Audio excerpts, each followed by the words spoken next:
Pasi Alianca për shqiptarët e Arben Taravarit e vendosit të del nga qeveria, kanë filluar kalkulimet dhe këmbimet për dikasteret të ndërmjet të Vlenit dhe VMRO të PMN-s. Njëri ndër krerët e koalicionit të Vlen, Bilal Kasami, në emisionin 360 gradë, tha se nuk e përjashton mundësin që Vlen t'ja jep Ministrinë e Shëndetësisë VMRO-s dhe në këmbim ta marrë një ministri tjetër, me çka është duke shqyrtuar mundësia që sektori i arsimit të kalojë në koalicionin Vlen, ndërsa shëndetësia t'i jepet VMRO të PMN-s. Ne negociuam me kryeministrin, pra me kryetarin e VMRO-s, si Vlen dhe marrëveshja është midis Vlenit dhe VMRO të PMN-s për të formuar qeverin. Në takimet e fundit me kryeministrin është të konfirmuar edhe një herë se ne mbetemi të përkushtuar ndaj të njëjtave angazhime, pra marrëveshja mbetet midis VMRO të PMN-s dhe Vlenit dhe pozicionet e Vlenit mbeten të sigurta.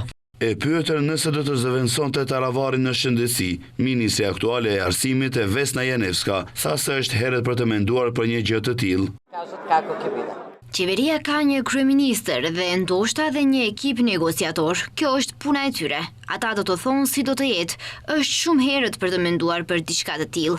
Do të thonë ata që janë përgjegjës, kur të vijë ai moment, atëherë do të flasim. Në lidhje me këtë deklaratë të Kasamit, Janevska tha se është njoftuar nga mediat. Megjithatë, për momentin ajo tha se është e fokusuar në ministrinë që drejton, pasi sipas saj ka shumë punë për të bërë. Kujtojmë se ka edhe shumë institucione tjera që udhëhiqen nga kuadrët e ASH-s, të cilat mbetet të shihet në ditën e vijim se si do të merren vesh partnerët e koalicionit qeverisës.